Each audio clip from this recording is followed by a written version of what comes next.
So in this lecture, we will discuss acti incumbit onus probendi, that is a Latin maxim. We will discuss the meaning of this particular maxim as well as the applicability of this particular maxim. So acti incumbit onus probendi, that is a particular maxim we will discuss.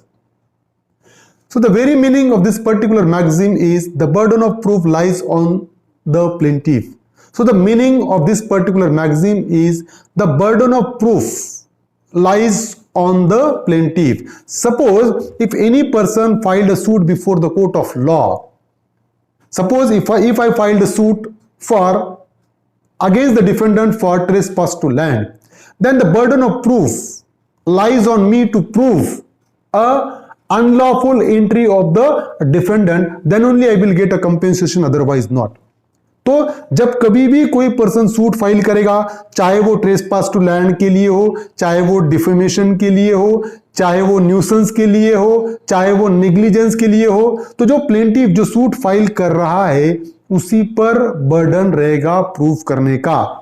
जैसा कि मैंने trespass के लिए suit file किया defendant के against में, तो trespass proof करने का बर्डन किस पर है? मुझ पर है। मैंने आप पर सूट फाइल किया डिफेमेशन के लिए, तो डिफेमेशन प्रूफ करने की जिम्मेदारी मुझ पर है बीइंग अ प्लेंटिफ। मैंने आपके अगेंस्ट में नेग्लिजेंस का सूट फाइल किया, नेग्लिजेंस प्रूफ करने की जिम्मेदारी मेरी है बीइंग अ प्लेंटिफ। तो burden of proof lies on the plaintiff. The meaning of this particular maxim is that in a short way, the plaintiff proves that the defendant committed the act causes damage arises to him or her.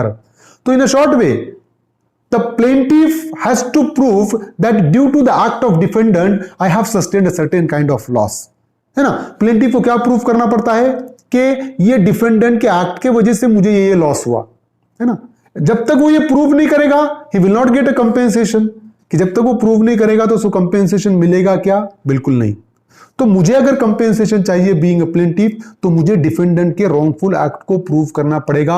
अगर मैं prove नहीं कर सका, मुझे कोई compensation नहीं मिलेगा। Defendant will be succeed in his particular case.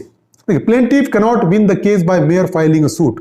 Suppose being a plaintiff, if I merely file a suit, I will not win the case by merely filing a suit. सिर्फ suit file करने से मैं case नहीं जीतूंगा। मैं plaintiff हूं, मैंने suit file कर दिया ट्रेसपास टू लैंड का, जब तक मैं ट्रेसपास प्रूव नहीं करूंगा मुझे कोई कंपेंसेशन नहीं मिलेगा, मैं केस नहीं जीतूंगा।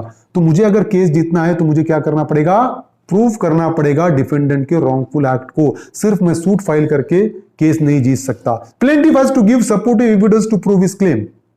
Suppose if a plaintiff wants to prove his claim, he has to give certain kind of supportive evidence in his favor.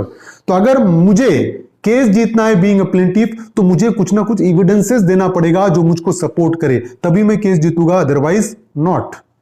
In a criminal proceeding, the burden of proof lies on the public prosecutor. तो in a criminal proceeding, the burden of proof always lies on a public prosecutor.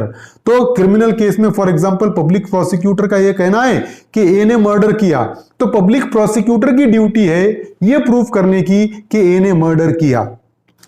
Accused की duty नहीं है कि उसने murder नहीं किया ये proof करने की। किसकी ड्यूटी है? प्रोसिक्यूशन के कह रहा है, पब्लिक प्रोसिक्यूटर ये कह रहा है कि इन्हें मर्डर किया, तो पब्लिक प्रोसिक्यूटर को ही प्रूफ करना पड़ेगा। देखिए अब यहां पर इस एग्जांपल में देखिए, करण मैरिड टू स्नेहा इन 2017। तो करण ने स्नेहा से मैरिज किया 2017 में। After marriage Karan demanded dowry and assaulted and torture Sneha. जैसे ही मैरिज हुई, Karan started to assault and torture Sneha, and the reason behind such a torture is demand of dowry. तो डावरी के लिए उसने क्या किया? स्नेहा को असॉल्ट करना, उसको टॉर्चर करना, उसको मारना तोड़ना शुरू किया। अब देखिए, Sneha claim divorce on the ground of such cruelty. Sneha ने क्या किया? On ground of such assault and torture, on ground of such a demand of dowry, Sneha claim a divorce claim किया स्नेहा ने उस ग्राउंड पे कि वो क्रूअल बिहेवियर है। As per this maxim, burden of proof lies on Sneha to prove cruelty. अब divorce का suit file किया स्नेहा ने। डिवोर्स कब मिलेगा स्नेहा को? अगर स्नेहा ने करण की क्रूअल्टी प्रूफ की। तो क्रूअल्टी प्रूफ करने की जिम्मेदारी किसकी है? स्नेहा की है, क्योंकि स्नेहा ने सूट फाइल किया डिवोर्स का। तो as per this particular maxim, actori incumbit onus probandi, इसने यहां पे बर्डन ऑफ प्रूफ रहेगा क्रूअल्टी प्रूफ करने का। अब देखिए Kedarnath Kohli versus Shardul Singh, the rule of law is actori incumbit onus probandi, that is the burden of proof lies on the plaintiff और the prosecution.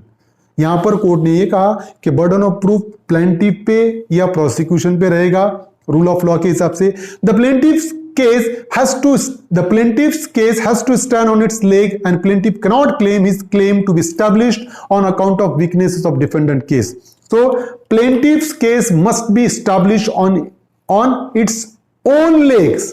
plaintiff को अपने खुद के पैरों पर केस को खड़े कराना पड़ेगा। plaintiff cannot take the benefit of weakness of defendant's case. तो plaintiff डिफेंडेंट के वीकनेसेस का बेनिफिट नहीं ले सकता, उसको अपनी केस प्रूव करना पड़ेगा। अगर वो अपनी केस प्रूव नहीं कर सका तो he will not succeed in his claim, वो अपनी केस नहीं जीत सकता। तो ये था मैक्सिम जो हमने डिस्कस किया। I hope you understand this maxim. If you understand please subscribe my channel, hit the notification button, hit the like button and share this video with your friends. Thank you very much.